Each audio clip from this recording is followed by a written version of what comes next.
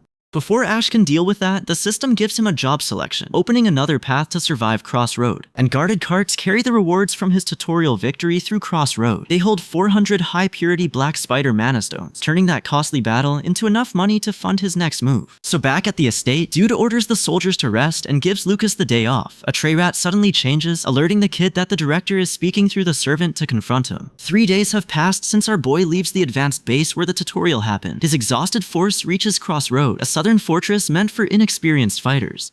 With the journey finished, our hero studies the system's available jobs because his chosen class will decide how he handles the coming stages. Crossroads townspeople learn that Ash's gems came from high-level black spiders. All 400 stones are exceptionally pure and expensive, so suspicion follows his carriage as it arrives carrying enough money for his preparations. So the tray rat leads the kid toward his prepared quarters, where an unknown presence is already waiting. A bespectacled man starts saying, "This world," and stops in shock, leaving its true nature unclear. The director admits he has reset this world countless times. Bro demands to know why he was forced into someone else's body for the tutorial, but Static interrupts them as the director begins answering. The director offers to send our boy back to Earth. The kid agrees to the terms. Back in Crossroad, the tray rat asks how he plans to spend the fortune from 400 high-purity black spider mana stones. And the director claims he knows nothing about Ash's transfer, so our boy attacks him. One snap stops our boy cold and confirms the director controls this world. Bro immediately grows wary of whatever he plans to offer, but the director offers to grant any wish, and the kid tests that promise first. He asks what happens if he dies here. Instead of choosing Earth immediately, our boy starts proposing another condition. The guy agrees to test the offer, but anger takes over again. He realizes the director controls this world and confronts him for trapping him inside it. Then the director transports the kid elsewhere and repeats his promise to grant any wish. Dude pauses beneath the night sky. His answer decides whether he returns home or lives here without saving or reloading. Ash accepts that death in this world is permanent. Lucas recoils. With that settled, our boy proposes another condition. The game's director agrees to continue with the deal. Then this guy chooses to keep playing and use the world's gacha system, fully aware the pulls here bleed and talk back. First, he strikes the game's director and makes him confirm he controls this world. The kid identifies himself as the only player who cleared Iron Man Hell, so Bro tests the wish by asking for 10 billion won in cash. Money isn't his real answer. With no saving or loading, every life gets one chance. Our boy trusts the knowledge that cleared Iron Man Hell mode. The game's director agrees to serve the kid and even calls himself his dog. The god of this entire world volunteers to heal. Our hero answers the offer with a punch. The director calls him Mr. Classic Gamer Geek, proving he knows his identity outside this world. Ash still demands an explanation for why he was brought into this world. Lucas says that's exactly why he escorts Bro here, directing him toward the truth behind his arrival. Now our boy admits he wants many things, but regret and permanent death settle his choice. Since nobody can return after dying, he'll use his knowledge to prevent further sacrifices, even if that demands ruthless methods. The kid ends the argument by ordering the silver-haired man to obey. He searches for anything useful and finds a bound captive, though her identity and importance aren't clear yet. A decorated officer recognizes the emblem as an old Everblack Empire design that few people know. Lucas moves to intervene, but our boy stops him with "Lucas, enough." Our boy addresses the gathered soldiers himself and takes control. And Jupiter's reputation says plenty. She's closer to a pirate than a soldier, and her stern silence makes her hard to control. Dude walks through the solemn building as people pray and soldiers pass beneath the rose emblem. And Ash finds the commotion behind a large wooden door. He confronts the terrified shackled captive and declares, "I'm your soon-to-be master." The kid intends to force the captive into serving him. Jupiter tells the guy that news of the advanced space victory has already reached all of Crossroad. She starts explaining her military past, while our boy focuses on whether she can serve his plans. Then Bro refuses to accept that the soldiers' deaths were unavoidable. He condemns anyone who wastes lives and rejects money as enough compensation. His pressure unsettles the captive, while a priestess calmly continues the discussion. An open locket outside suggests something happened nearby. The commotion catches his attention. A wary knight offers to investigate first, but the kid walks past him.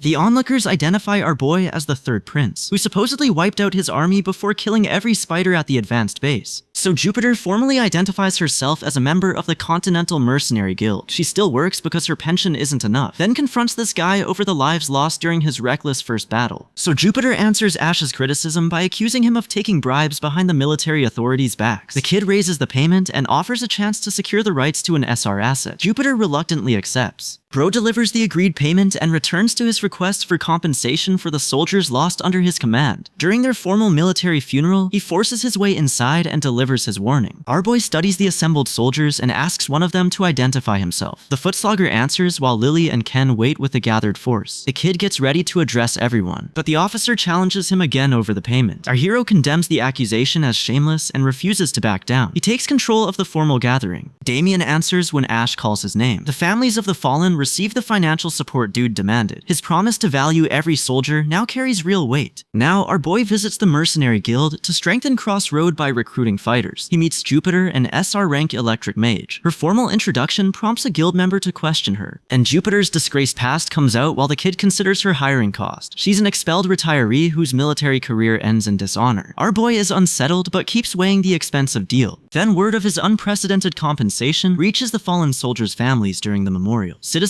talk about the enormous payments across Crossroad. Our boy makes it clear that soldiers can't be treated as disposable. Bro warns Crossroad that losing a soldier costs more than keeping one alive. He knows monster battles better than anyone, so he takes responsibility for proving survival is possible. After that, he activates the route beneath the lake. Then Ash explains the free exploration rules to Lucas and leads him into the dungeon. They're searching for the monster's headquarters and scouting the next stage's enemies. That information will help Crossroad prepare before the attack. The kid focuses as the dungeon route brings them into enemy territory. He confirms, "We're here." A violent disturbance ahead tells him this reconnaissance won't follow the route he remembers. Now, the system identifies a bat-like monster and reveals new enemy information. The discovery contradicts his complete knowledge of the game. His greatest advantage is no longer reliable, he cries out. So meanwhile, an eye patch officer watches the guy prepare for the dungeon expedition. The rubble around them proves even reaching the entrance is dangerous. Ash calls the game's dungeon offense mode free exploration, which leads into monster territory. He needs to scout the next enemy, so Ken joins him and says, "I simply follow your commands, so I don't have any questions." Bro selects the off-limits region to scout stage 1, but access comes far too easily. The game has changed without explanation, so he demands to know why it's helping him. As they enter the forbidden area, and the warning soon makes sense. Stage 1 doesn't contain the low-level monsters our boy expects. Instead, it holds one unknown LV, high-level enemy, and exactly 1,052 living armor infantry heading toward Crossroad. The kid warns the troops as they prepare to fire on an attacker. "Just so we're clear, I'd rather not bury any of you." After the funeral, he turns his attention back to the coming invasion. This guy and Ken use the portal to scout stage 1 inside the forbidden dungeon. Ash knows every route and location. Ken questions how he understands the place on his first visit. And Lucas's promise to remain his sword and shield carries into the expedition. The forbidden barrier breaks open, granting Dude access to the dungeon, sealing the world's southern region. So the route leads straight to living armors, followed by an overwhelming monster horde pouring through the passage. Our boy recognizes the disastrous stage 1 matchup and curses. Ken reacts as his warning becomes real. A masked figure deflects a spear attack, and gunfire follows as the kid declares that his speech is over. Then our hero later meets the masked figure privately in the Lord's residence garden. Despite surviving the brutal tutorial, he calls the portal a free pass into our enemy's headquarters and plans to infiltrate their base. Ash realizes Lucas's earlier answer is a pledge of trust. His impossible knowledge hasn't exposed him after all. With Lucas still serving as his sword and shield, Bro teleports them into the forbidden region. But Lucas immediately warns our boy about an armored entity ahead. The kid expects ordinary stage 1 monsters such as goblins. Instead, the forbidden region holds something far more dangerous. So our boy realizes stage 1 has dealt him a disastrous enemy matchup. He curses his terrible luck. Ken asks what's wrong, but our boy collects himself and doesn't explain the danger. Bro addresses Crossroad at the cemetery and warns that new graves will appear every week. Funeral songs will continue as everyone faces the cost of defending the city. Their opinion of him doesn't matter, so the kid turns toward the coming battle. Ash decides the forbidden route is worth the risk. Ken asks whether he has any questions. The guy instead asks if Ken is ready to enter the hell ahead. The system reminds our boy that equipment increases a hero's abilities. Then Dude and Ken leave the portal beside the lake.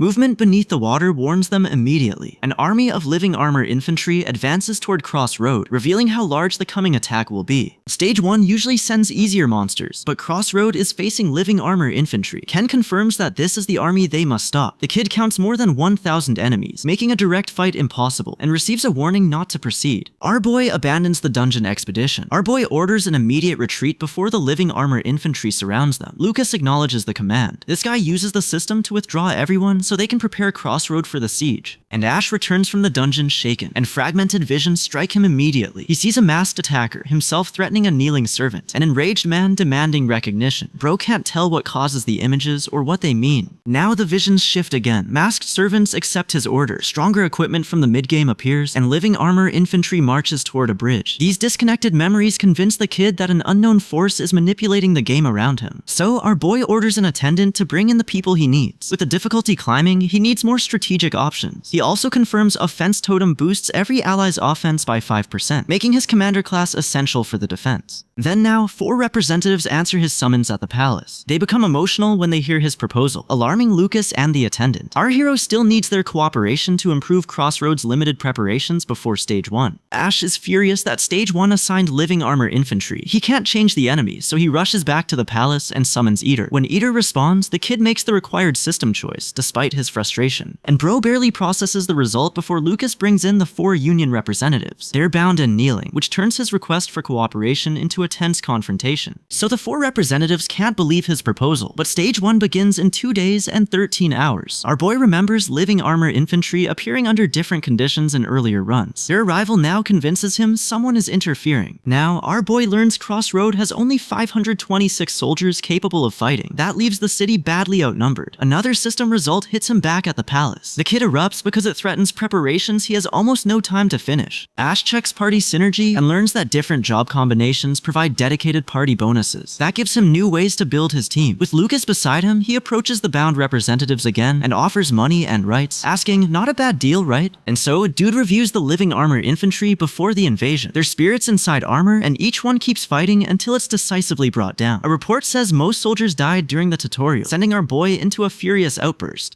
Once the urgent work is done, he finally stops to recover. His new commander class immediately hits him with painful debuffs. He starts coughing and rages at the physical cost. After checking its powerful team-wide benefits though, he decides the class is exceptional and worth keeping. So the guy adds a threat to his offer, while still promising the 4 representatives money and rights for their cooperation. They accept his terms. The kid immediately addresses the military shortage and orders Lucas to restore discipline among the remaining soldiers. Then Damien asks about the crossbow, and Ash assigns it to him for long-range attacks. The depleted army needs every specialist ready. While preparing Crossroad, Bro finally loses his temper and cracks the desk. But our boy keeps moving and takes Lucas to the lumber workshop. He gives the confused workers an unusual construction order. Memories of civilians being threatened remind this guy what failure costs, so he commits to modifying Crossroad's fortress walls before battle. The kid gathers Lily and Damien to cover the army's missing manpower. Lily must oversee repairs to the tower defense artifacts. Damien accepts the crossbow and promises to serve as his long-distance sniper. So with only 2 days remaining, the workers rush to Crossroads' southern walls. Our boy gives them the final instructions because his Stage 1 strategy requires those fortress modifications before the invasion. Bro tells Lily and Damien there's nothing to fear. Still, half of his Stage 1 strategy depends on their work. He assigns both duties, and Lily remains nervous about the responsibility. Then Damien tests the crossbow while the workers keep modifying Crossroads' southern wall. Ash takes charge of the workforce because the defense depends on finishing everything in time. And our hero celebrates when the wall modifications are complete. Outside Crossroad, however, the living armor army is already advancing. It's the worst monster force that can appear at the game's beginning. The kid orders Lucas and Ken to move as the living armors march toward the city. Back in Crossroad, he firmly reminds Lucas that public office comes with the duty our boy is about to assign. Damien reveals that he deliberately wears spiral glasses to weaken his eyesight. Lucas argues that Crossroad is already a fortress city. Dude still directs the added construction because half his Stage 1 strategy depends on it. Now the movement beyond Crossroad confirms the living armor army is closing in. Ash prepares to face it with confidence. The detached force commander arrives and addresses the younger soldiers as little whippersnappers before the battle. Now the enemy charges toward Crossroad, and Lucas vows to give everything as army commander. Jupiter takes command of the detached force. Our boy gathers Jupiter, Lucas, Ken, Lily, Damien, Van, the remaining soldiers to defend the city. A dispute over falling revenue reveals that someone weakened the fortress's defenses. A worker warns the kid that the monsters could break through the walls. Ken and the soldiers rush their preparations while everyone weighs their limited options. Then the enemy surges toward Crossroad, shaking the battlefield beneath its advance. Jupiter holds steady ready and prepares to carry out the defensive plan with overwhelming force. And Jupiter activates Skill 2, bleaching again, blasting the advancing force with lightning. A blade pierces one fallen knight, but it rises again. The defenders aren't fighting ordinary living armors anymore, they're undead. Jupiter leads the mounted troops toward the gate and draws the enemy into position. Once the monsters enter the prepared range, Ash orders everyone to attack with everything you've got. The defenders unleash their full strength before the undead reach the walls. So the bombardment pounds the kill zone, but the armored monsters keep advancing. They exist only to kill every human they detect. Since the attack can't stop them outright, Jupiter rides toward the battlefield to reinforce it. Jupiter's lightning wrecks the battlefield, but necromantic power raises the fallen living armors as undead knights. They still hunt living humans, so the mounted troops lure them toward the fortress. The soldiers brace for their approach. So, the undead obey their command to kill every human and enter the prepared range near the gate. Bro refuses to abandon the kill zone. He orders the siege crews to fire again before the horde reaches the defenders, and the second bombardment tears through the armored ranks. But the survivors keep moving. They take the shortest route toward the mounted troops because they instinctively hunt the nearest humans. Ash praises Jupiter's lightning attack, but the defenders warn her to retreat as the undead close in. They hold the line a little longer, and his plan continues moving forward under the attack. The guy and Damien watch the cannon barrage rip through the armored ranks. Even so, the surviving monsters continue pushing toward the defenders, but the mounted commander waits until the living armors pursue the riders. The cavalry retreats through the mist, drawing them along his planned route. Lily leads the cavalry toward the undead and orders a direct charge. Ahead of them, the living armors tighten their formation for the clash. The defenders keep firing into the narrowing enemy line. Damien asks if they've done enough, but Ash knows the battle isn't over and orders them to continue. Then, once the riders enter the kill zone, our boy orders the prepared attack. The strike burns through the living armors, but some of the enemy force survives. Then the remaining undead keep charging, and a soldier moves to reinforce the defense. Bro holds his post and addresses the unseen force driving the assault. The smoke clears, revealing a powerful armored enemy still standing. The kid expected this. The living armors are dangerously tough, so he curses their durability and prepares another response. So this guy notices the enemy advance slowing and orders concentrated crossfire. The barrage pins them down. Ash gives Damien his turn. Damien accepts immediately. Damien lands a precise shot, bringing the count to 500 defeated LV5 living armors. Their released energy combines into one LV25 Spirit Knight. Its fear aura overwhelms the soldiers. They abandon the wall. Now our boy recognizes the Spirit Knight and panics. Retreating would let the surviving monsters escape the kill zone. He calls Lily back while the siege crews reload, and the barricades keep smoking after the bombardment, but enemies circle the left flank. Dude orders Damien to snipe them. Damien fires across the battlefield. The gathered energy completes the LV25 Spirit Knight, and its fear aura clears the posts. With the wall exposed, the undead climb over the fallen to kill every living human ahead. A soldier follows Ash's order and prepares the wall's siege weapons for a coordinated volley. The kid checks the remaining enemies. The kid realizes there are more than he predicted, and Damien focuses on supporting the defense while Van confirms the all-seeing eye is active. The Spirit Knight's energy stays suspended, so nobody knows whether it's preparing a summon or a powerful skill. The mounted defenders pull the undead into position, which activates the defensive artifact. Ken gives the order. The prepared barrage opens fire. The cavalry keeps pushing while Damien targets distant enemies and supports the attack. When the gathered energy changes shape, our hero recognizes it and freezes, saying, "That's." Then the thing Ash recognizes takes shape and terrifies the wall defenders as the armored enemy advances. Another explosion rips through its ranks, and rows of crystal weapons deploy to stop the charge. So the barrage punches through the advancing enemy and slows it down. With the other flank secured, our boy orders them to continue. Damien carries out his assigned strike. Bro thinks their preparation will carry them easily into the boss phase. The report says 500 LV5 living armors are dead, 552 remain. One LV25 Spirit Knight has formed. Too soon. The kid realizes his confidence came early. So Van is badly wounded when the armored enemy forces him into close combat. Our boy warns that more monsters will break through if the kill zone collapses. Van fights through the pain and keeps resisting the knight. Close combat becomes a slaughter. One mercenary is stabbed, another is struck down. The survivors realize the high-paying job has trapped them in a battle they may not escape. But a young mercenary keeps fighting as the armored monsters surround them. Their weapons punch through the group. The mercenary leader warns everyone never to trust suspiciously high-paying work just before lightning engulfs the battlefield. And the lightning shatters one armored attacker, but the relief lasts seconds. The boss monster rises above the fortress, throwing the soldiers on the walls into panic. During the confusion, a masked figure reaches for a fallen ally before the enemy can finish them. More armored knights close in, and the surviving soldiers struggle to hold their weapons. They're exhausted, bleeding, and barely able to keep fighting. Lily finds another defender lying on the battlefield. Jupiter offers to spend her remaining mana buying time. Before the defense recovers, the monster's spears pierce a young mercenary. Jupiter survives the magical blast, but her wounds and exhaustion leave her barely standing. Then the undead keep advancing while the soldiers stand stunned. Ash orders a knight to restore the fire net immediately. The knight obeys. Van is already bleeding heavily from a serious wound. A blade strike breaks Jupiter's mana control as the spectral knights close in. One terrified soldier drops his shield and runs. The undead carry the stench of drowned bodies across the battlefield. A mercenary raises his spear and remembers the second rule of survival. Before it matters, Jupiter releases a huge lightning blast and clears the nearby enemies. The remembered voice mocks those rules as another horde rushes the exhausted mage. Then Ken, Damien, Lily, Van close ranks around Jupiter because the undead are almost on her. Our boy tells her to hold on. Ken desperately asks whether she can hear him. Now an armored attacker charges before they can evacuate Jupiter. Her mana control fails under the pressure, and the attack cuts through a nearby soldier. The formation can't hold much longer. Van survives the blast and drives his spear through another living armor. The remaining undead immediately drag him back into close combat among the fallen enemies. So meanwhile, the eye patch officer faces the approaching horde alone, regretting that promised performance bonus. An undead knight attacks before the defenders recover and wounds a soldier, proving the enemy can still break through. Living armors cut down 2 soldiers before Ken can steady the line. The survivors realize they're about to be overwhelmed, and Van follows Ash's plan, using his spear to knock several living armors back instead of killing them. He buys the defenders some space while coughing up blood from his wounds. And the eye patch officer keeps knocking enemies back, but the horde leaves him bloodied and expecting to die there. The enemy's fear attack grips another defender, who shouts that he isn't afraid and keeps fighting. Bro orders Ken to lead the rescue force, open the fortress walls, and reach the trapped defenders. Ken charges into the battlefield with soldiers behind him, while the wounded eye patch officer fights angrily until they arrive. Crossfire sets the fortress battlefield ablaze, but the siege force keeps scaling the walls behind shields. Lily prepares to strike back and vows to kill the enemy responsible. So Ash orders the stunned defenders to restore the fire net. He realizes the enemy's mental attack is affecting them and stops to intervene. Lucas answers, "Yes, your highness," and carries out his rescue order. The rescue force reaches the trapped defenders, but some soldiers are already dead. A soldier apologizes for not saving them sooner. The guy still gets good news when the returning mage makes it back alive. The enemy survives the bombardment and reaches the fortress wall, which means firepower can't end this battle. The kid orders everyone to prepare for close combat as the enemy launches another attack. Then our boy apologizes for the growing losses, but he won't let the mental attack break anyone else. He activates Indomitable Commander, making every ally within 10 meters immune as reinforcements rush toward the besieged fortress. But close combat rages around the wounded and dead, and 4 hero characters die in a single moment. Dude refuses to lose control and declares, "This battlefield is still within my control," before taking command again. Ash's exhausted defenders raise their shields and advance, but a masked figure sends out another mental assault. More soldiers fall until the kid urges the wounded to endure, because Indomitable Commander protects every ally within 10 meters. So the enemy keeps pounding the fortress and breaking apart the defensive line. Ken and another rider try to reinforce the front, but a violent strike catches them both. A wounded commander tells the survivors to save their regret until every monster is dead, because fear and confusion are weakening them. Lucas returns alive but ashamed, and this guy orders him to stop fighting and recover. Then our boy forces down his anxiety and orders the soldiers to protect themselves instead of giving in to panic. The line still won't settle, and Lucas urgently calls out as another danger appears, and Ken and Van charge toward the fortress and fight through the armored enemy. The Spirit Knight attacks their minds with the image of a terrifying beast, sending their horses into panic. Van vows to make up for his failure. The defenders regroup around him. They push back into the melee, determined to hold their ground despite the Spirit Knight's fear attack. The living armors smash through the regrouped defenders and send a soldier flying. Ash immediately rebuilds his party. Ash adds the returning mage to his main force for the next exchange. Now the fortress line erupts into close combat, and commanders order the soldiers to push the monsters back and knock them down. Bro keeps directing the defense, while an onlooker doubts he can control such an overwhelming battle. The kid answers the living armors by ordering the wheelchair-bound firecaster to unleash Blaze. She screams through the spell while an exhausted defender struggles to recover. The armored monsters keep swinging and smash straight through the fortress stones. Sustained fire finally drops most of them, but another monster breaks through from underground. Then fresh close fighting erupts around the breach, and our hero keeps rotating his knights. Each rested defender steps in before the living armors can overwhelm the last one. Lucas watches tensely, ready to intervene if the rotation fails. And Ash backs up the rotating defenders with another bombardment. He boosts Blaze by exactly 25%, engulfing the enemy position. A second powerful blast tears through the surrounding area and pounds the breach again. His boosted bombardment still doesn't finish them. The surviving living armors endure the destruction and start advancing again. His exhausted defenders remain pinned against enemies that refuse to fall. So another powerful attack tears across the battlefield and puts a trapped ally in danger. Our boy cries out as smoke. Our boy Debris hide what happened. When the smoke clears, Bro realizes the enemy's active core still signals another attack. Ordinary living armors don't have that. The exhausted firecaster struggles after Blaze, while an unidentified ally brings her a vial. Nearby armored enemies are thrown backward by the blast. So the surviving enemy slams down and releases a brutal shockwave, flinging soldiers and rubble through the air. Ash urgently orders the wall cannons to fire as the defenders are overwhelmed. Their bombardment makes the damaged structure crumble even further, and our boy realizes killing the living armors efficiently will take too long. He forms a defensive line. He searches for a way to reduce casualties. Before he finds another tactic, a powerful blast erupts over the fortress walls. Lily recoils as the fighting closes around her, but the defenders keep attacking. The kid searches for some way to prevent more losses. A soldier recognizes that Lily can control mana and urges her to keep firing at the enemy. Ken watches one living armor finally collapse, but bringing down a whole army this way will take far too long. He demands an explanation while the defenders brace for another assault. But the defenders endure the falling debris and switch to Ash's revised strategy. They stop trying to destroy every living armor and pin them down with long spears. The Spirit Knight starts gathering power again for another devastating attack. The haste artifact activates as the defenders blast an armored knight backward. That opening lets Lucas release enough power to destroy half the fortress wall. His attack rips through the enemy ranks and puts his forces ahead again. Our boy uses that advantage. Our boy orders Lily to cast Blaze again. She warns him that she's exhausted and has already spent most of her mana. The knights can't believe his demand, but one final attack tears across the battlefield and ends the confrontation. Then Dude orders the defenders to fire everything they have without holding back. The Spirit Knight still walks through the bombardment. The kid identifies its breastplate as the weak point. He orders everyone to focus their attacks there. Then the concentrated attack slams into the Spirit Knight's defense and cracks its barrier. The defenders freeze for a moment because the guy has finally opened a path through its defenses. Jupiter fires the decisive lightning attack and the concentrated strike tears through the battlefield. The Spirit Knight struggles one last time before collapsing completely. The defenders are left confused when the giant enemy suddenly vanishes. So the Spirit Knight's disappearance confirms the stage is clear, and Jupiter receives the MVP award for her decisive attack. Ash looks over the ruined city, knowing this victory only clears the current stage. Another enormous enemy still waits beyond it. Even under the bombardment, the Spirit Knight continues advancing. Our boy orders the defenders to activate the third artifact. A soldier prepares the siege weapon for their next counterattack. Now the artifact-assisted shot shatters the Spirit Knight's barrier. It blocks the sword strike that follows, then gathers enough power to launch another lightning attack. And a knight checks Bro for injuries after the impact, but he insists he's fine. The Spirit Knight has wrecked the fortress. Its attack harms the mind instead of the body. Ash vows to keep winning, though his trembling hand reveals the strain. Before he can recover, another artifact activates among the debris and releases a burst of power. The artifact surges again while the siege crew locks the weapon into position. A soldier celebrates the barrier breaking, but the Spirit Knight answers with a powerful sword attack, and the soldiers scatter from the incoming blast while everyone else watches in alarm. The Spirit Knight catches one fighter inside a crushing energy storm, proving the broken barrier hasn't ended the fight. This guy pulls the soldiers back together and prepares himself to keep fighting. Another combatant strikes before they can move, sending a fresh shockwave across the area. Thunder rolls overhead, but the person emerging from the energy still can't be identified. Elsewhere, a long-haired person stirs behind a curtain as the disturbance reaches beyond the fortress. Then the Spirit Knight survives their combined attack and closes in on the cannon crews. Another lightning strike tears across the battlefield and throws the soldiers back. Ash doesn't retreat from the huge energy blade because he knows how this clash ends. So Lucas warns the kid to escape the violent energy storm, but Bro calmly says, "It's fine, Lucas." A soldier activates a skill and orders the Spirit Knight away. Ken remains certain their counterattack will work. The Spirit Knight raises its sword, and our boy orders every fortress cannon to fire. The crews maintain the barrage, burying the enemy under repeated explosions before it can strike. So meanwhile, the eye patch officer activates the third artifact and triggers a powerful detonation. The siege weapon fires its beam as another mechanism starts operating, adding to his coordinated counterattack. The armored enemy survives the barrage and fires back, blasting a soldier through the wreckage as another violent energy storm forms. Ash's coordinated attack finally breaks through, and a huge sword-shaped burst overwhelms the enemy above the fortress. But the message "Stage 1 cleared" confirms our hero has won. The surviving soldiers immediately celebrate with a mass toast. And the kid can't celebrate with them because soldiers still died, and casualty numbers can't capture that loss. A knight reminds him that he hasn't eaten all day. Our boy remembers this is their victory banquet, so he hides his grief for the survivors. The soldiers eat, drink heavily, and celebrate their survival late into the night. Dude gets dragged into the banquet with a young priest and the eye patch officer, while someone in the distance demands that they keep working. By the end of the banquet, one soldier collapses from exhaustion. Ken warns that forcing their lord and commander to drink will have consequences. But nobody stops drinking. Then Ash prepares to open his level boxes before bed, though the celebration still weighs on him. During the toast, he admits the army avoids a major blow. Even so, the soldiers they lost keep him from calling it a clean victory. Our boy accepts that he can't save everyone in this harsh world, but every loss pushes him to improve. He only wants to review the battle, yet they force him into the banquet. The kid refuses the food and orders the wheelchair-bound woman back to work. The eye patch officer promises to care for the young priest. She also tells our boy that following his commands has strengthened her mana. Her progress shows that his leadership can make his people stronger and help keep them alive. Then Bro reacts to the unexpected box rewards before returning to the victory banquet. Soldiers pack the plaza, share drinks, and celebrate surviving stage 1. Now the alcohol hits much harder than Ash expects. He loses control. Even drunk, he insists the battle differed from the tutorial and left plenty to improve. Someone urges him to keep working, and the guy answers with tense silence. A tray rat interrupts his silence and calls for him. Attendants wheel Lily away, and Damien finally passes out from drinking, ending the night. So Jupiter praises the kid, but he gives the credit to their special skills and teamwork. Lucas, Ken, Damien, Lily, Jupiter, and our boy won by fighting together. As the banquet continues, Bro checks the studded glove from his level boxes.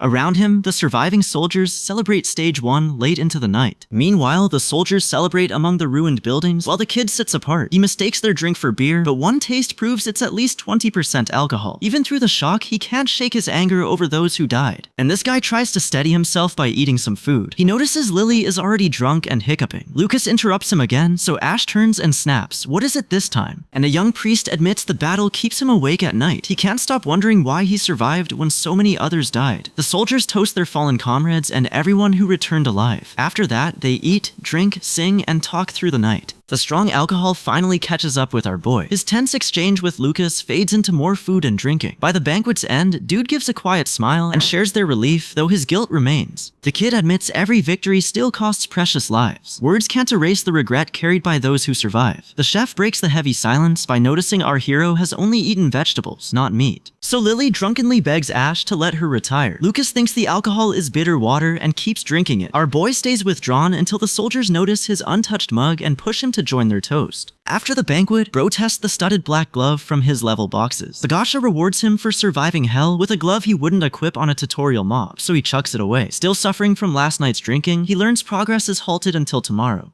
The kid decides to prepare the expedition himself. Our boy explains the expedition's true objective: investigate the enemy kingdom beneath the vast lake. Earlier attempts to stop the monsters at their source failed. This mission will take the group directly into the territory supplying the attacks. Then the last probing mission survives only 1 week. Unexpected monster swarms overwhelm the army and force everyone back. Our boy knows this expedition could end the same way. But Ash briefly remembers the useless glove he threw away, then wakes beside a wooden structure. Ken calls out, "Your Highness, you're awake." They're already isolated, which means the expedition has gone wrong. The expedition is his latest attempt to learn why monsters keep emerging from the Lake Kingdom. Earlier soldiers haul mud into the lake hoping to fill it, but the water level never rises. So Bro travels deeper with Lucas, Ken, their supplies until they reach the huge entrance to the Lake Kingdom. The enemy territory really does sit beneath the lake, far beyond the Empire's defenses. The kid accepts that the disappointing glove might still help during a critical moment. Lucas objects to abandoning his bodyguard duties, but the guy gathers him, Ken, Damien. He calls this an expedition and decides they'll understand the dungeon by entering it themselves. Then Ash demonstrates the power that will carry them forward. The group teleports toward the Lake Kingdom. Damien struggles to control the dangerous passage while our boy orders Lucas, Ken, Van to brace themselves for hostile territory. And Dude passes out during the underwater journey, but nearby flames wake him. Their dangerous arrival leaves him shaken. He struggles to regain control before shouting in frustration as the night passes. The kid regroups with Ken, Damien, a hooded companion beside a huge wreck inside the Lake Kingdom. Damien promises to return tomorrow. When an officer asks how this guy knows about events from years ago, our boy avoids revealing his impossible knowledge. The kid knows heroes gain levels through combat experience, but the Lake Kingdom still breaks the rules he remembers. Mud and debris vanish into the lake without filling it.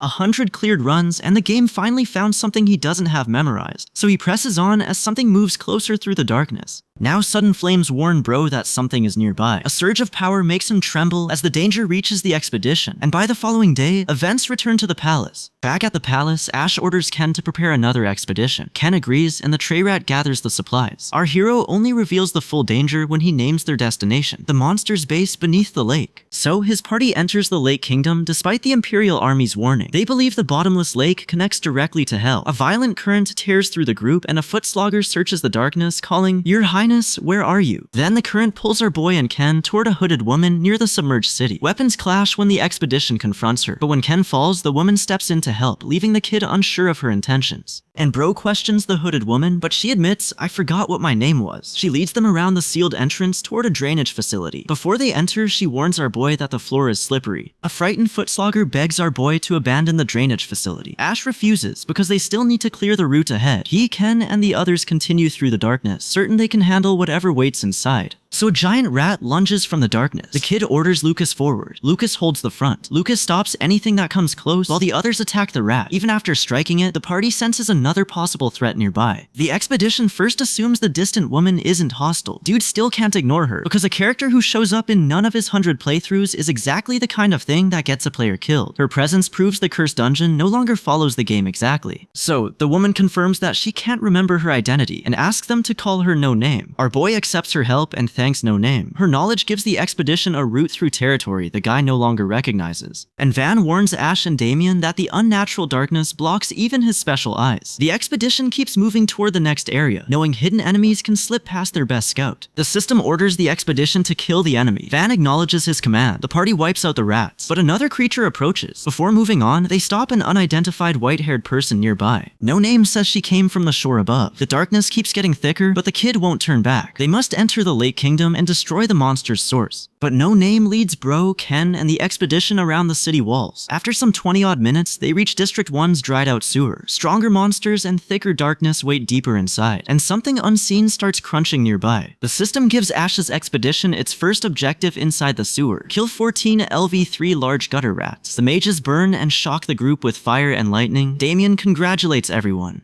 Our boy admits the level 3 trash mobs went down about as fast as level 3 trash mobs should. Another creature approaches a soldier before they can relax. Beyond that sewer room, the expedition finds a sealed gate blocking the way. A mysterious woman stands there and warns, you won't find what you're looking for here. Then the hooded woman tells this guy to return before the darkness consumes his expedition. Since the sealed door blocks the direct path into the city, they need another route. Ken suspects a trap, but the kid chooses to follow her for now. Then the hooded woman guides them through the completely dried out passage. She gives them one last warning about entering the abyss. Our boy still believes they'll meet again at the lake's bottom, where he plans to question her properly. Bro starts the sewer assault, and the party cuts through the swarm. A soldier counts only 13 dead rats. Ash considers their low-rank mana stones worthless, but the missing 14th target means the fight isn't finished. So the last creature moves closer, but our hero realizes he can breathe and move freely here. That unexplained change doesn't match what he knows. Neither does the woman missing from the game, which confirms his knowledge of this world has gaps. No Name warns the kid that nobody escapes after the darkness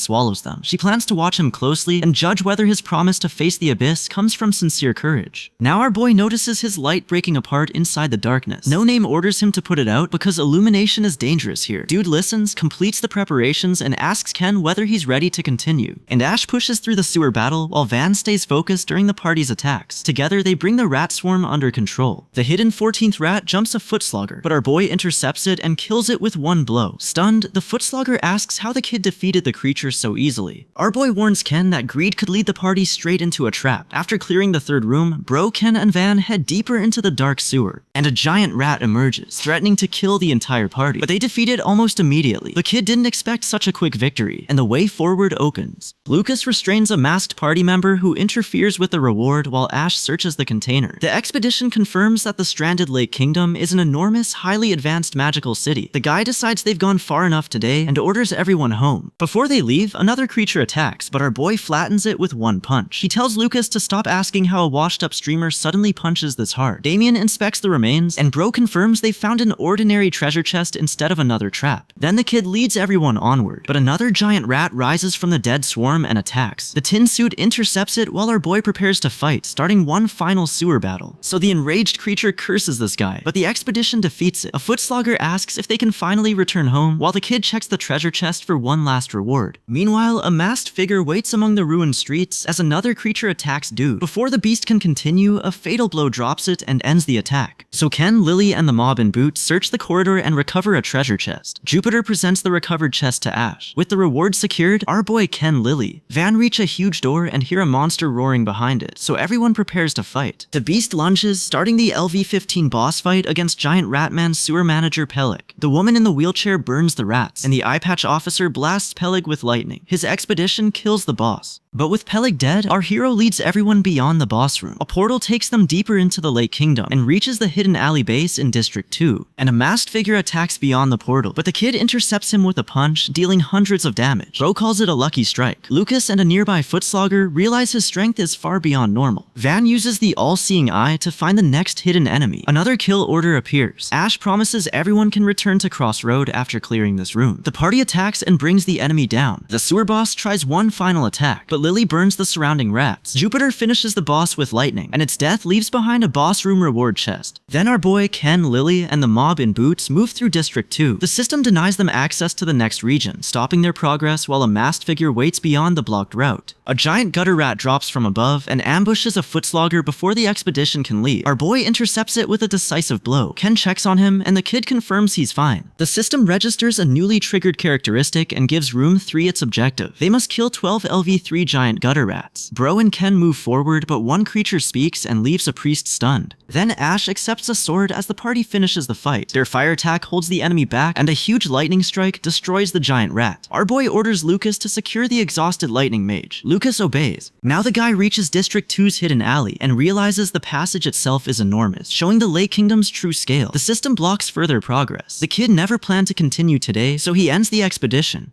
Beyond the sealed route, a masked figure waits among another swarm of giant rats. Back at Crossroad, a knight offers to take a woman to a pub. The expedition barely returns before Ida rushes over and tells Dude and Ken they're in serious trouble. So Ida explains that neighboring countries fight along the border every day all year. The powerful local clan therefore keeps private troops to defend the frontier. Our boy and Ken follow him to the family villa, where Margrave Cross lives after stepping down. Margrave Cross is furious because he ordered his staff to admit no visitors. Ash and Ken have already forced their way into an audience. He refuses to welcome them, and this guy tries to get past that refusal by offering something Margrave Cross favors. It doesn't win his cooperation, so the kid and Ken leave to rest with the negotiation still unresolved, and Bro later leaves the villa with Lucas and a knight. The reinforcements he requested still haven't arrived, and mercenaries can't fill the shortage in time. Crossroad remains badly undermanned. Margrave Cross stops the group before they can leave. Our boy orders everyone else away so the two can speak privately. Margrave Cross never appears directly in Protect the Empire, which means the kid has no metagame knowledge to guide him here. Our hero and Ken return through the portal. Ken finally delivers his report. Ash dismisses it because the shortage is already clear. Only a couple of days have passed since the last battle, so replacement mercenaries can't reach Crossroad in time. So Bro looks elsewhere for troops and heads to Margrave Cross's estate. Margrave Cross stepped down and asked the capital to appoint his replacement, which led to our boy inheriting Crossroad. The drunken former lord mistakes them for intruders and orders them off his property. Margrave Cross rages at the kid for forcing his way in. Our boy needs reinforcements for Crossroad, and Margrave Cross still commands private soldiers. Our boy also admits he never learned why the Lake Kingdom fell, even after clearing the game.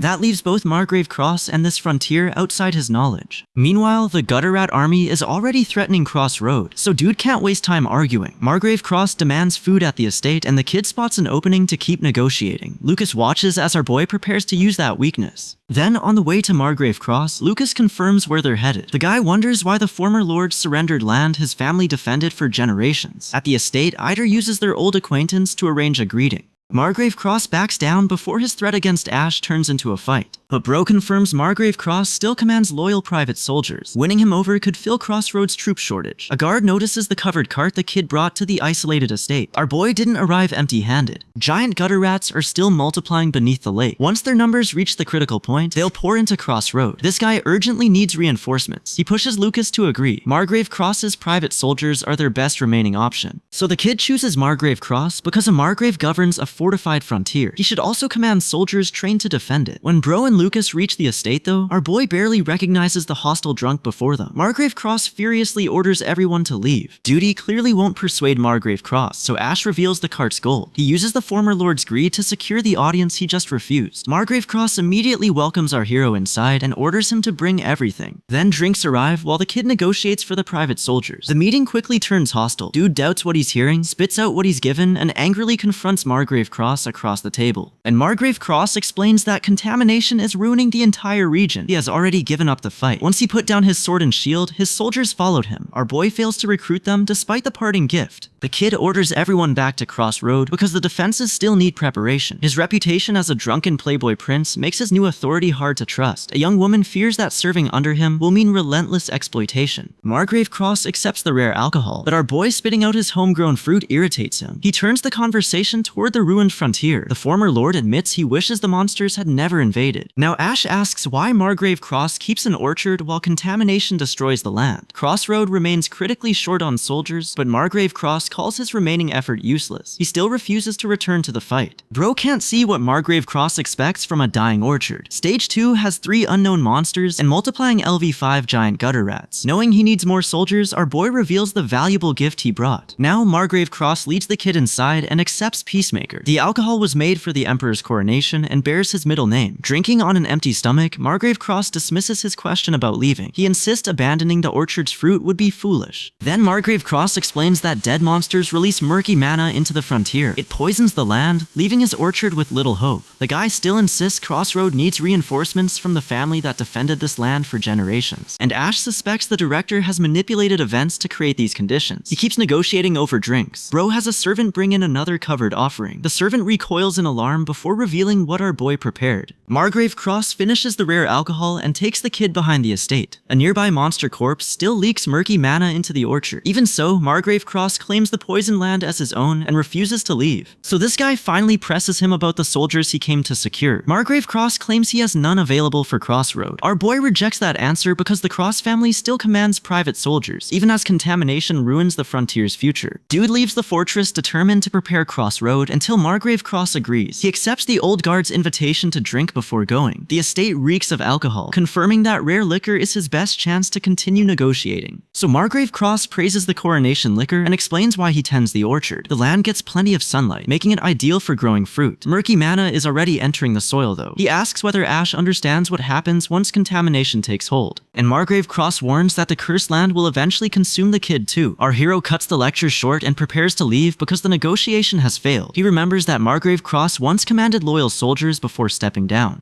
For now, our boy decides to kill the coming monsters as quickly and efficiently as possible. Before Bro can leave, Margrave Cross admits he's asking too much. He finally reveals the reason he refuses to help and asks whether the kid has ever loved anyone. Our boy must consider what saving one person could cost a commander responsible for an entire city. Our boy admits there's nobody he truly loves in his former life. He isn't loved and he never returns the affection his viewers claim to feel. His answer takes Margrave Cross back to his wife's empty casket funeral. But Margrave Cross and his wife once choose the empty southern frontier as their home. Together they build a life there. After she dies, Ash understands the choice behind that empty coffin. Margrave Cross saves the city instead of his wife. Margrave Cross confirms that city is Crossroad, built across countless graves on the southern frontier. He wants to cleanse the curse poisoning its land and live there peacefully. That's why he keeps tending the orchard after leaving command. Bro remembers urging Crossroads soldiers to keep protecting the world. Margrave Cross asks him again, "Is there anyone you love?" The kid can't answer. His viewers love him more as his channel grows, but he loves nobody in return. Then our boy weighs Crossroad against the life of someone he loves. Years earlier, Margrave Cross believes the farmland is safe. Fewer monsters mean almost no mana contamination, and his wife treasures their modest home. Then his family's rule destroys that hope. When two places face attack, the Lord must protect the city first. Margrave Cross follows that tradition, but later calls the choice his mistake. His deepest regret involves his daughter. Margrave Cross leaves the guy with one warning. Crossroads survives through repeated sacrifice. Its Lord may someday choose between the city and someone he loves. Ash gives no answer. By morning, he returns to the fortress and resumes preparing its defenses. So the soldiers accept his orders, but Margrave Cross's question keeps following him. Are you sure there isn't anyone? Dude remembers viewers professing love for his streamer persona. None of them gives him a loved one he can name. The kid can't shake the question as Margrave Cross remembers the frontier's first settlers. Fertile soil and fewer monsters once make farming there seem safe. He hopes everyone can spend their lives growing crops instead of killing monsters. Now the main monster force attacks Crossroad, and Margrave Cross leaves the farmland undefended to protect the city. The settlement is massacred. His wife dies. His daughter condemns him for choosing Crossroad over her mother. That sacrifice becomes his deepest regret. And Margrave Cross warns Ash that one day he'll have to choose what he protects. He wants to die peacefully in his orchard, not on the fortress. But first, this guy must prepare Crossroad for the LV5 giant gutter rats. The repaired defenses need to become a perfect mousetrap. Over their evening drink, Margrave Cross describes his routine. He supervises the repairs each each day, then returns to his orchard. His question about love still leaves our boy with no answer. Viewers paid him for humiliating requests, but none gave him a real personal bond. Margrave Cross once lives happily with his wife. When Crossroads profits decline, he starts a business in the reclaimed southern orchard where she lives. He hopes it will secure their peaceful future. He knows now that future can't happen. And when monsters attack, Margrave Cross must choose between his wife and Crossroad. Tens of thousands shelter inside the city, while she remains exposed in the orchard. He defends the city. A dozen monsters kill hundreds, destroy the orchard, and kill his wife.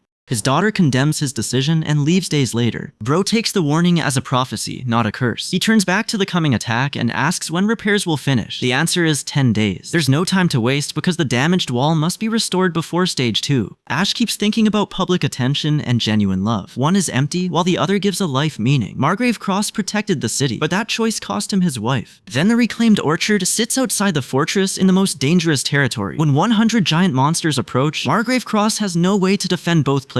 He abandons the orchard, he protects Crossroad. So that choice costs Margrave Cross the person he values most. Lucas presents the tragedy as a lesson, and the kid understands why Margrave Cross steps down. He doesn't want his daughter inheriting the same burden. Our hero accepts Margrave Cross's final warning. If he must choose between the city and someone precious, choose wisely. He treats it as prophecy rather than a curse. Resumes preparing Crossroad for the attack. So Ash reviews the R-rank reward. Ash uses it to complete a large defensive mechanism. The commissioned armor is also finished, and Lucas says the equipment couldn't be better. Bro still can't decide whether everything falling into place is good or bad. Our boy asks if helping the city is why Margrave Cross came back. Margrave Cross admits his stubbornness helps him but still refuses to stay. The kid can only watch him leave Crossroad. But Margrave Cross leaves Ken more than 300 rear-mammed Twilight Army soldiers on the fortress wall. With the defenses and reinforcements ready, our boy challenges the approaching monsters. Damien eats one final meal before battle. And our boy confirms the activation and uses the last reward chest's item to power the finished defensive mechanism. Its destructive force satisfies him, and he calls it beautiful. A blacksmith also gives a young knight custom-made armor and tells him to use it well. Dude orders everyone west because they need to attend an important event. A solemn choir opens the memorial gathering. When an old man asks why he's out so late, Ash claims he's buying more liquor. Margrave Cross thanks the kid for supporting him and says he's done everything possible for the city. Before they finish saying goodbye, an unidentified person's power activates for an unknown purpose. Later, Ken recalls that the Twilight Army once had roughly 1,000 soldiers. Then a masked figure keeps watching nearby while the fortress prepares. Only 2 days remain before the next stage, so the guy channels his power into another urgent piece of the city's defense plan. Our boy combines the reward item with the worker's construction and precise measurements. Together, they complete the giant defensive mechanism before stage 2 begins. Bro credits the workers for finishing it in time. Commemorative gunfire fills the western field as Ash honors the city's dead before rows of graves. Margrave Cross reveals that he asked his former comrades to defend the city, giving the kid vital reinforcements. Then Margrave Cross returns to his orchard, and this guy focuses on Crossroad again. The fortress wall is repaired, and the giant cannon locks into position. From a nearby cliff, a masked figure continues watching the city. Now, our boy questions whether Margrave Cross's explanation truly justifies refusing to help. Before pressing him further, Bro and Lucas give the soldiers food and a short rest. The kid quickly heads toward his next destination. Our boy confirms the giant cannon works. Our boy tells the fortress workers to keep preparing. He also thanks the blacksmith for making high-quality armor. The repaired wall, cannon, and equipment leave Crossroad better defended for the coming attack. So the city continues burying its dead, while Margrave Cross places his rear-mammed soldiers under Ash's command. He asks the new lord to protect Crossroad, handing our hero responsibility for both the defenses and the lives behind them. The kid takes command of everything Margrave Cross protected throughout his life. The fortress walls are repaired just in time. Lucas renews his loyalty, while Margrave Cross gives Dude one final warning about the burden he now carries. And the soldiers briefly tease our boy before he confirms every final preparation is complete. His reward item becomes the fortress's giant cannon, giving Crossroad the heavy weapon it needs before the next monster wave. And the kid visits the LV3 forge and confirms its manufacturing equipment is ready. The burials continue nearby, keeping the cost of every defense in front of him. From a hill overlooking Crossroad, Ken notices Margrave Cross preparing to leave. Our boy thanks Margrave Cross for handing over his veteran soldiers, but Margrave Cross says the soldiers deserve that gratitude. He gives a short farewell and leaves despite Ash's protest. Nearby, a masked figure continues continues watching cross-road. The old craftsman confirms the repaired wall can serve as a fortress again. Our boy thanks him. The kill zone is already finished when a soldier rushes in with a report from the reconnaissance base. The approaching enemy has arrived. The defenders prepare for battle. So while the artillery crews prepare to fire, Bro spots a masked figure on the battlefield and asks who he is. Nobody else reacts. The kid questions whether he's seeing things, but the incoming enemy leaves him no time to investigate. Our boy curses the monsters, but his confidence vanishes when he checks the field and finds the horde still advancing. The fortress's twin cannons aim at the approaching enemies and prepare to fire before they reach the defenders. A soldier warns that close combat could cause heavy casualties. The defenders still celebrate their early success beneath their flag, but another monster advances across the battlefield. The assault isn't over. Then the guy challenges the approaching rat horde, but the hooded figure catches his attention again. Lucas and Ken still see nobody where Ash points. Bro starts wondering whether the Watcher is real and why only he can see him, but the kid can't chase that mystery while the fortress remains under attack. The artillery crews fire and blast apart enough rats to pile their corpses against the defenses. Surviving rats still break through, forcing the defenders toward close combat. Another defensive blast wipes out the rats that survived the first barrage. The line holds and the defenders decide they're performing better than expected. One more rat is already preparing to strike. So meanwhile, the hooded figure appears again in the middle of the battle. Our boy points toward him, still confused, but part of the fortress's defensive machinery activates and interrupts him. The bombardment tears through the giant rats, but the fastest survivors weaken the defenses. They're also too quick for the artillery crews to target properly. The defenders warn this guy that their range strategy is starting to fail. Then more explosions rip through the approaching rats, showing just how powerful the bombardment is. The line keeps holding, so Ash pushes aside his doubts and decides, yeah,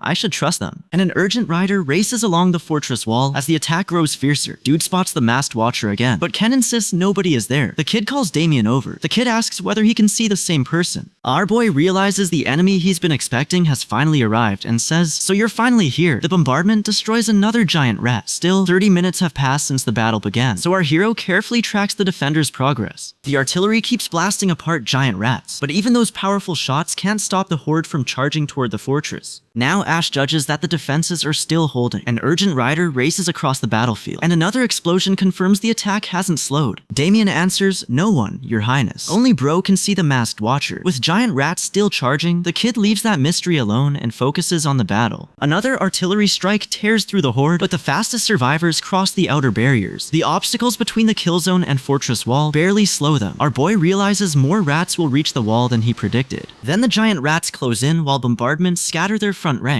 Our boy holds the line, and Ken orders heavier fire on the left. The archers concentrate their shots before more rats reach the damaged wall, and Lily reacts when the attack lands, while Jupiter says gathering that much mana has strained her back. Their combined attacks keep cutting down rats, but the effort is already wearing out the defenders. Ash catches a distant flash beyond the fortress and recognizes the masked intruder. He's arrived much earlier than the stage sequence allows. The intruder starts playing a flute-like weapon, proving his memorized timeline is already failing. So the intruder drives the giant rats into a much fiercer charge. They tear through the damaged defenses. They knock armored soldiers away from the line. Ken keeps the front line organized, while Lucas interprets and relays his directional commands. The defenders concentrate their fire and kill more monsters before they can exploit the damaged wall. So Lily stays calm while the bombardment continues, and Bro credits every single defender except, pointedly, Jupiter. His confidence disappears when he spots the masked intruder among the battlefield debris. The enemy has returned early and thrown stage 2 off course, and Ash urgently sends Damien and Lucas toward the intruder's attack. Before they can respond, the giant rat horde races toward the fortress at extreme speed. The charging rats slam into the wall repaired that morning. Its weakened structure cracks open, creating another breach in the fortress defenses. The masked intruder confirms stage 2 is no longer following his expected sequence. Ken barks orders he clearly doesn't understand, and Lucas quietly translates the nonsense into deployments that actually work, the way he always does, while the kid keeps the attack moving. But the guy warns Lily that she may still have to fight up front. Another magical strike hits the horde. The intruder remains more urgent, so our boy activates map formation to locate the masked intruder. A huge blast interrupts Ash's search, and the shockwave tears through the battlefield. Once it passes, the monster horde pours through a fortress structure. A soldier warns Dude that they're swarming inside, confirming a full breach. The kid curses the monsters for hitting the damaged wall again. Debris falls around him as the defenses begin giving way. Ken directs the front line, and Lucas silently approves before turning his confused commands into workable orders. Then Lucas catches a soldier drinking instead of working as the bombardment continues. continues. Our boy praises the defense weapon after its attack lands. His map formation then confirms an unknown hostile NPC has entered the fortress during stage 2, far earlier than expected. Then this guy orders the defenders to shoot the masked intruder immediately, but an explosion interrupts them. The approaching monster horde covers the plain below the walls. The infiltration has pulled their attention away at the worst possible moment. The horde crashes into the recently repaired section and ruins the workers' progress. The commander warns that repeated attacks have made the wall unstable. A rat monster lies dead nearby, but nobody knows what killed it or why. So Lucas finishes securing his equipment while Lily launches a large magical attack. Ash finds a soldier who took his standby order as permission to abandon duty. He confronts the terrified slacker while the fortress remains under attack. Bro briefly thinks stage 2 may end without further complications. He remembers hostile NPCs or rival kingdoms can interfere during any stage. Even a strong monster defense doesn't prevent that. Damien recoils when the kid orders the infiltrator shot immediately. Now an explosion pulls our boy toward the new danger. A whistle crosses the battlefield. The rat monsters immediately charge the damaged defenses. That signal has driven the assault forward and placed the fortress in fresh danger. And our hero realizes the unfinished cracks have left the wall exposed. Worse, the timing has changed, so his game knowledge can't predict everything in stage